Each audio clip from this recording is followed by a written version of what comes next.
This is Larry. This is Global Telling. Three-way calling is prohibited. Upon detection, any three-way call will be immediately terminated, and the original dialed number shall be blocked from future calls. All inmate telephone calls are recorded. I have a collect call from Ruben. an inmate at Duval County Jail.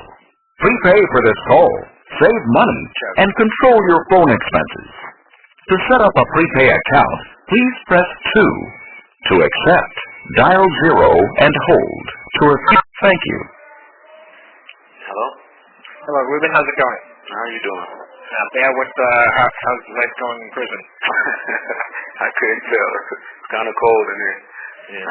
This is Larry? This is Larry, yes. How's things with you? All right. You know, just trying to stay sane in an insane world. Yeah. I hear that. Yeah. So what led you to call me? Just been reading some of your articles and looking at And that. do you have any issues with them or concerns? I seem to have issues with a lot of things, but it's only certain things I can actually talk about right now. Yeah, of course, by now I'm sure you know you're being recorded, so. Yes, sir. But, I don't know. I'm just trying to think where to start with it, but, man, it's just, everything seems to be so broad. I mean, I know I catch, some of these articles, but it's much more being said on TV and everything else. Yeah. I guess, do you feel like there's anything that's being reported that's wrong or incorrect that you can speak about? A lot of stuff. I mean, been a lot of, I guess, some of the treatment that's been going on dealing with, my family in general, and all this stuff about can't talk to this person and that person, and a lot of these restrictions that they're imposing on me right now. Yeah. I've spoken to your uncle, and he says he's still coming to see you every Monday, but obviously your parents can no longer speak to you. Yeah. I know the state says that the reason is because of they put her in there, and I know that's not quite the case.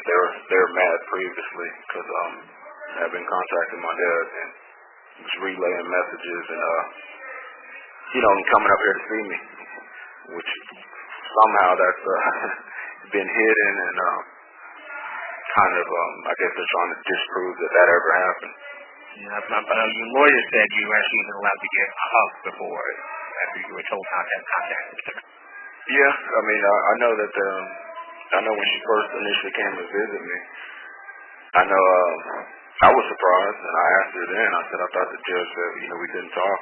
She said no. They said if I wanted to come, that they're not going to stop me. So I'm on this side. I'm not manipulating. I'm not typing anything in the computer on who can come and see who. So I'm just sitting here, and so I seen her. Of course, I'm going to accept that visit. And we had a visit, and it was downstairs, and I just know the officer at that point, when the visit was finally over, he said there was media outside, and he just didn't want her to have to deal with that, so he brought her around, and we were in there for a little bit, hugging and kissing, and that was the first visit. Then there was the second visit. So. Are you? Obviously, she's locked up, and I think she's in Baker County now. Have you had any contact with her since she was arrested? No, I haven't. No, they definitely put an end to that. Yeah. They pretty much isolate me from everybody. The inmates, family, and also. So. Are you still being questioned by police, or do you still think you know something? Yeah, they still think I know. They say I'm the key to everything, but I don't know. But they can't come and talk to me, I guess, since I got counsel. So, or unless I actually reach out to them and talk to them. So. Can you say anything about what you do know that hasn't been revealed? Obviously, knowing that we're not the only two people on this phone conversation. Yeah. Pretty much what. I mean, I don't even know what they report. I mean, I've seen certain things that they report, but I know they said I was lying, but then very next day they come back and say, okay, well, you were correct about this stuff, but they never reported that. You know, they just stated, oh, he was lying the whole time, and he's been lying. So, yeah. Have you lied about anything, or do you feel like you've told the truth? I mean, they're always going to say I'm lying, but I mean, a lot of stuff. I don't know. They keep going back and forth with everything. I get updates on my way to court.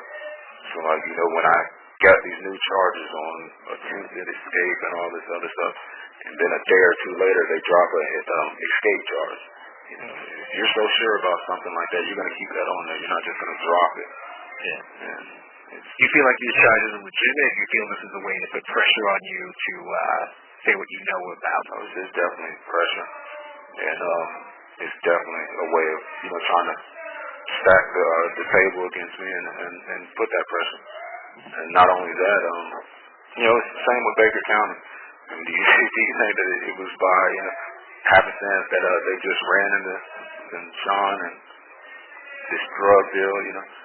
I mean, they knew what they were doing from the jump with dealing with drugs, with using drugs, and, you know, it's almost like they put somebody in their path. You know, it's a way of putting pressure on, you know, trying to put pressure on everybody. So, I think the innocent person out there in McClenny would probably be Sean, because I think he was just probably the ride, because I know he doesn't have a car, so he probably got sucked into that by just giving him a ride to and from these places. Yeah. So you don't think he knew what was going on, or if he did, he just wasn't directly involved in it? With what? That drug? With the drugs? No, I say Sean Hall. Yeah. He's the one that would always give him a ride when I'd take the kids out there to see. I'd meet up with them, and Sean was pretty much the guy that was staying with, and he also has the car.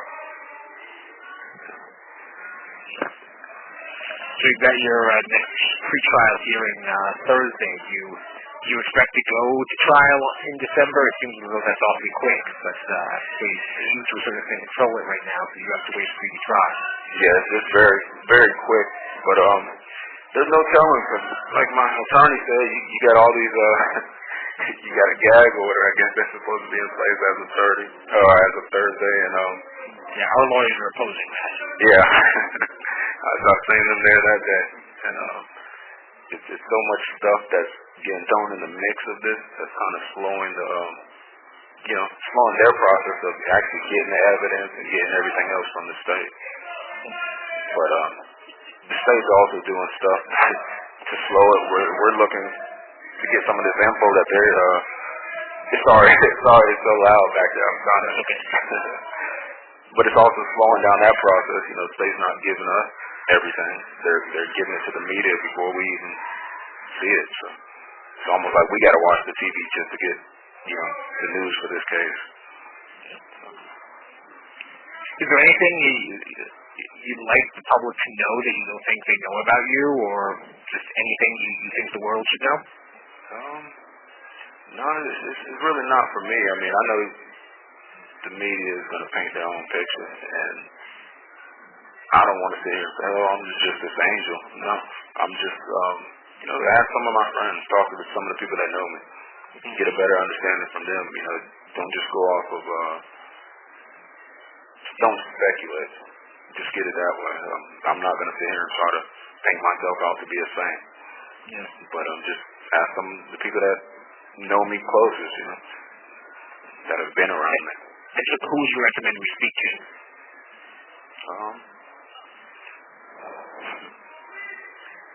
Well, no one person would be, I couldn't even tell you guys to go and talk to her, but she's locked up, obviously. But she knows me better than anybody knows me.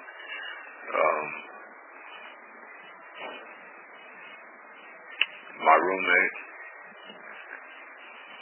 I don't know. I try to keep a tight circle, but I know a lot of people. Talk to Elisa Bryant.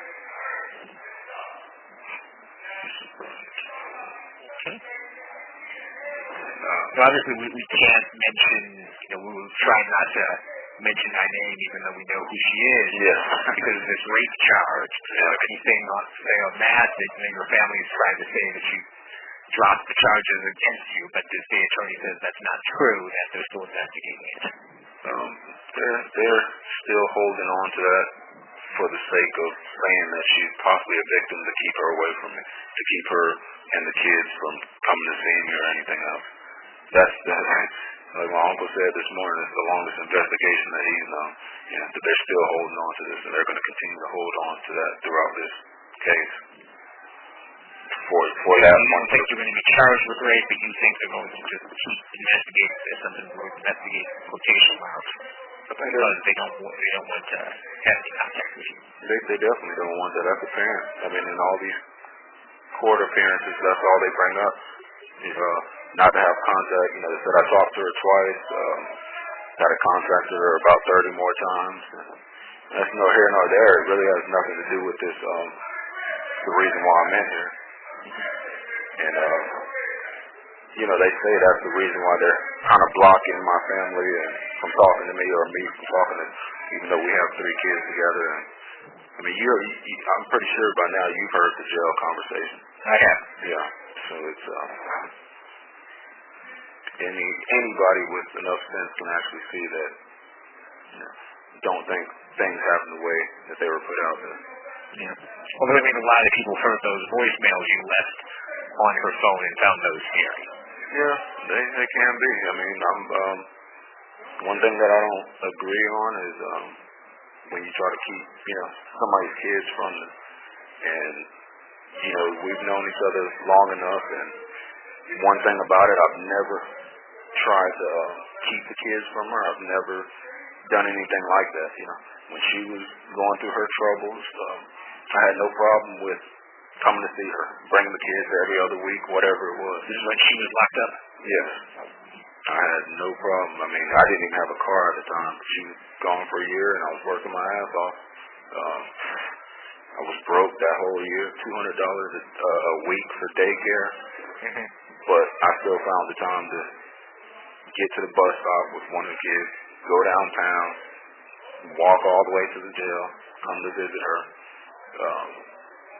It was still it was almost like it was, the kids loved it. It was like going on a field trip. Yeah. But it was something that she needed. I know when people are going through things like this, they need that outside support and whatnot. And there's people at that time that also told me to go ahead and get full custody. But I said there's no need for me to even do that. When a person's down, you don't sit there and just keep beating them. And there's no reason for me to keep the kids from her. So when somebody actually does that to me, I might have went over the edge a little bit on, some of the things that I said, but I'm a firm believer in, kids should know their parents, should be around their parents, and that's one reason why I was meeting up by myself and taking out there to see him. Didn't want him seeing them because their past or whatever was going on, but I told her, look at the things that I'm going through. I don't believe in that at all. And, she lightened up, and next thing you know, I was the one taking them out there to McClenny or whatever to see. I don't believe in that at all. And you didn't know you were taking the kids out? No, she knew. I mean, because that was one of the conversations that we had, and she said she was scared that he was going to run off to Gainesville with them, and I said, you can't live your life like that. Yeah, he's their father. He should be around us, period. And, I'd meet up with him, meet up with Sean, and bring the kids to him. Sounded like you had a pretty decent relationship with them. Not always the way it is with when you start dating someone with their ex. It didn't start out that way. I definitely won't lie. I know he'd call my phone. I guess when me and her first got together, she didn't have a phone. So, when I got on the phone and talked to him, I knew who it was. And, I think he just kept calling me. I just happened. You have 60 seconds left on this call. Just happened to not be at the house, and I told him once I get there, I'll give her the phone. So when I finally did, gave it to him. For some reason, he got mad or whatever. He said a few choice words about lynching me, nigger, whatever. Yeah. And I know those are just words, but I just left it at that, and we moved on from there. we're going to get disconnected in about 30 seconds. Is there anything else you want to say or talk about before we're disconnected? Like I said, just try not to speculate too much, but start maybe a little more factual. And some of these charges being dropped that are still reporting that I still have them. And I don't know. I just say, like I said, I'm not going to paint the picture about myself. I know you guys are, but Left on this call. talk to the people that know me best. Okay. Well, we'll try to do that, and